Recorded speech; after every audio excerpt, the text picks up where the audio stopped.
Assalamualaikum warahmatullahi wabarakatuh. Waalaikumsalam warahmatullahi wabarakatuh. Sebelum pembelajaran hari ini, mari kita berdoa bersama-sama. Silakan berdoa. Bismillahirrahmanirrahim. Alhamdulillahirabbil alamin. Arrahmanirrahim. Maliki yaumiddin. Iyyaka na'budu wa iyyaka nasta'in. Ihdinas siratal mustaqim. Siratal ladzina an'amta 'alaihim ghairil maghdubi 'alaihim waladdallin. Rabbighfirli wa liwalidayya amin. Bismillahirrahmanirrahim. Raditu billahi rabban wa bil islami dinan wa bi Muhammadin nabiyyan wa rasulan. Rabbi zidni ilma warzuqni fahman wa amalan mutaqabbala. Shadaqallahul adzim. Oke, baik. Ini kita belajarnya. Bu Guru akan absen dulu, memeriksa kehadiran kalian. Siapa yang Adam? Alif? Fardan? Faris? Ridho? Irza? Izul? Izul? Izul ada Izul? Ada. Rosi? Rizky? Rizky? Ada. Nur Afia? Raffi? Baik, untuk memulai pelajaran hari ini, coba kita awali dulu dengan tepuk kompak dulu ya, agar kalian lebih semangat dan lebih termotivasi untuk melaksanakan pembelajaran hari ini. Oke? Oke. Nah, kalau kau suka hati tepuk satu.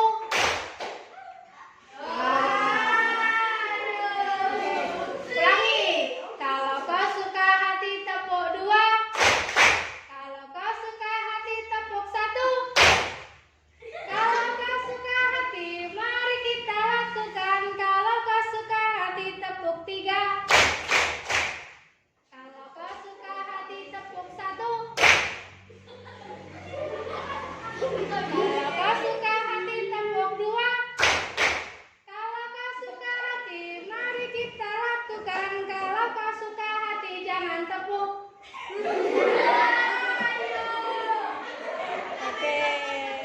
Oke, sebelum kita masuk pada pembelajaran hari ini, coba kita ingat kembali apa yang sudah kita pelajari kemarin.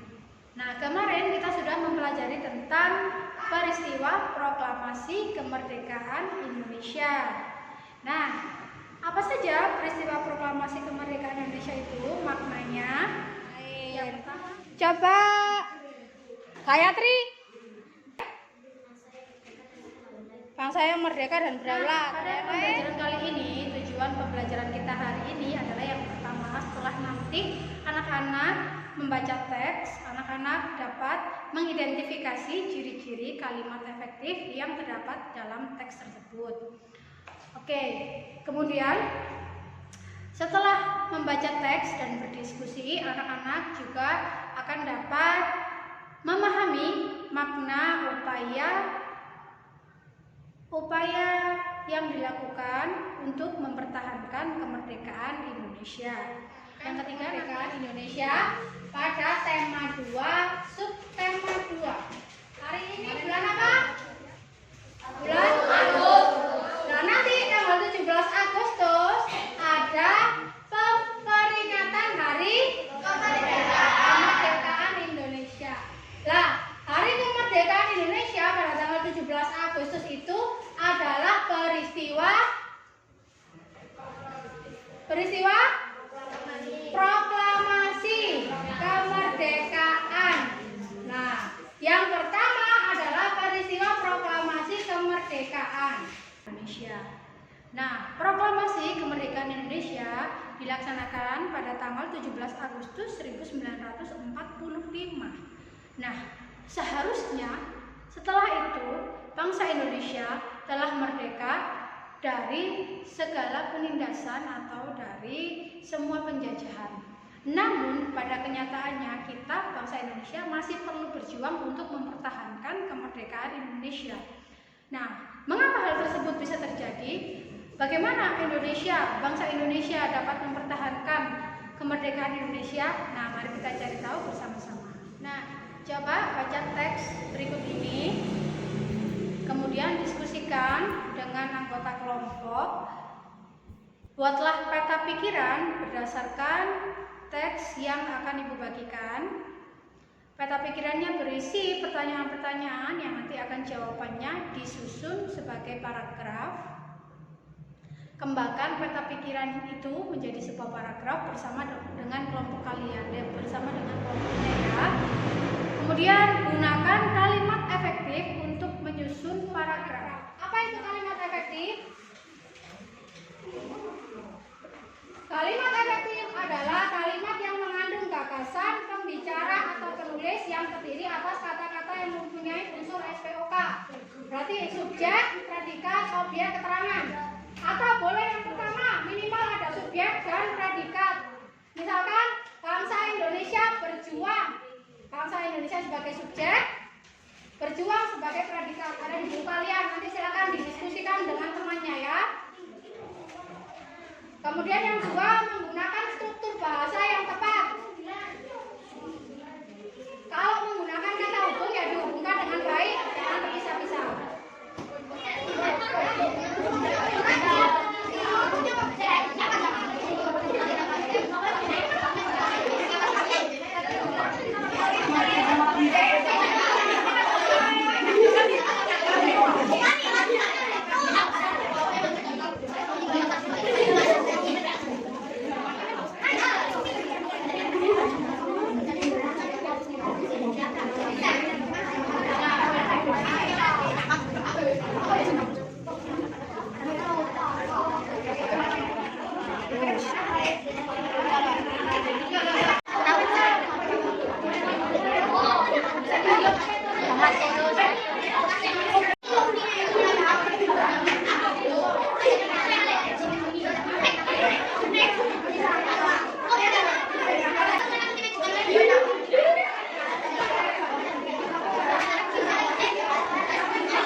Beri tepuk tangan.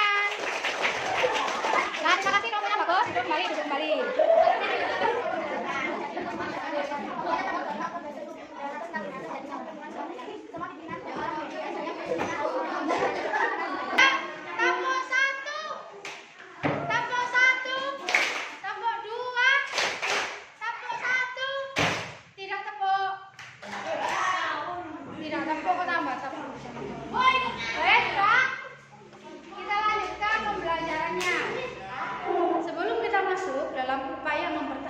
Kemerdekaan Indonesia, Bu Guru akan bercerita sedikit mengenai bagaimana peristiwa proklamasi tersebut bermula.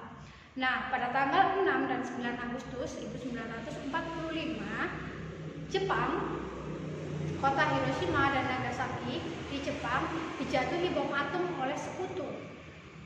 Nah, pada saat itu Jepang menyerah tanpa syarat kepada sekutu. Sehingga pihak Indonesia mendesak untuk segera memproklamasikan kemerdekaan.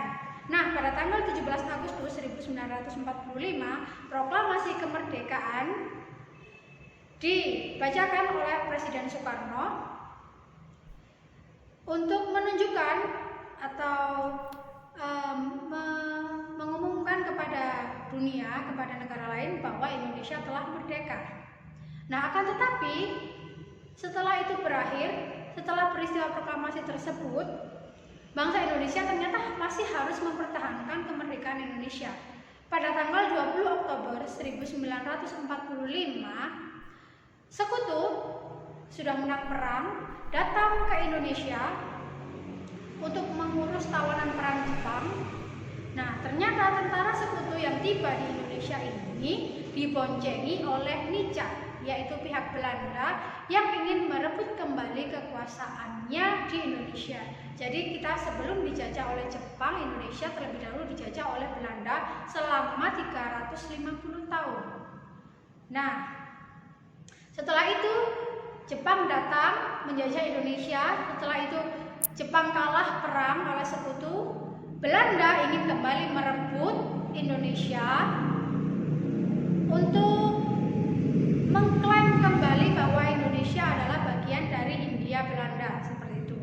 Nah, kedatangan Belanda ini disambut perlawanan di berbagai daerah. Bangsa Indonesia menolak untuk diambil alih atau diklaim oleh negara lain. Bangsa Indonesia masih ingin mempertahankan kemerdekaannya.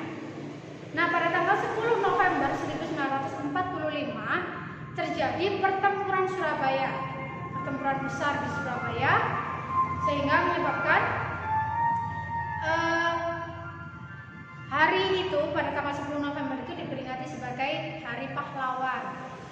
Nah, kemudian ada lagi pertempuran Ambarawa yang terjadi pada tanggal 21 November dengan puncaknya pada tanggal 12 Desember 1945. Nah, kemudian ada lagi pertempuran Medan Area pada tanggal 13 Oktober 1945. Kemudian terjadi lagi pertempuran di Bandung, yaitu Bandung Lautan Api pada tanggal 23 Maret 1946. Puncak pertempuran adalah agresi militer Belanda yang pertama, yaitu tanggal 21 Juli 1947. Agresi militer itu adalah penyerangan serempak kota-kota yang ada di Indonesia untuk mengambil alih pemerintahan Indonesia oleh Belanda. Nah, agresi militer ini akhirnya mendapat sorotan dunia. Pada waktu itu PBB mengusulkan untuk melakukan perjanjian atau perundingan yang dikenal dengan perundingan Renville.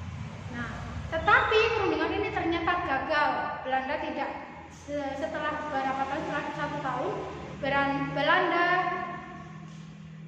menyatakan tidak terikat lagi dengan perjanjian Renville. Nah, kemudian pada tanggal 19 Desember 1948 Belanda melancarkan agresi militer yang kedua, penyerangan besar-besaran lagi. Nah, pertempuran-pertempuran ini nanti akan anak-anak cari tahu informasinya bersama dengan kelompok-kelompok yang sudah dibentuk ya.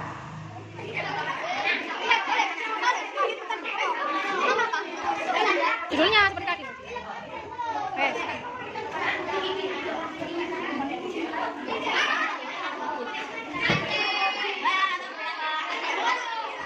Oleh tukaran bersama temannya itu.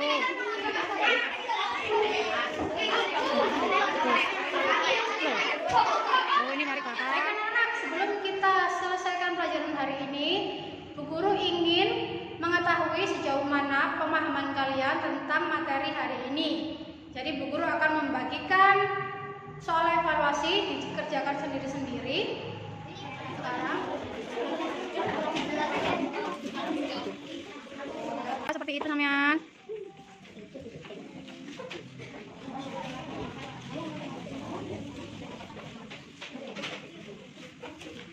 10 menit cukup ya, cepat itu.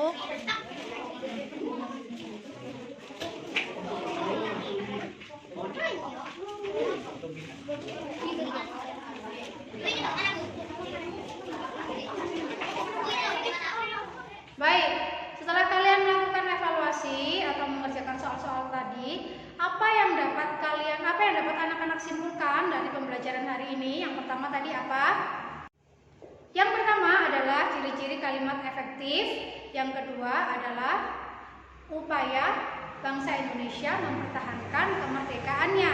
Yang ketiga adalah ciri khusus yang dimiliki oleh hewan.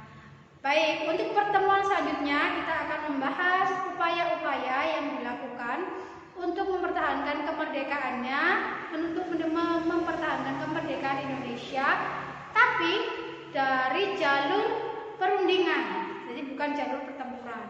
Kemudian kita masih akan belajar tentang kalimat efektif dan kita akan masih belajar tentang ciri-ciri khusus yang dimiliki oleh hewan. Jangan lupa untuk menceritakan kepada orang tua kalian apa yang sudah kalian pelajari hari ini ya. Sebelum kita akhiri pembelajaran hari ini, mari kita berdoa bersama-sama. Silakan berdoa.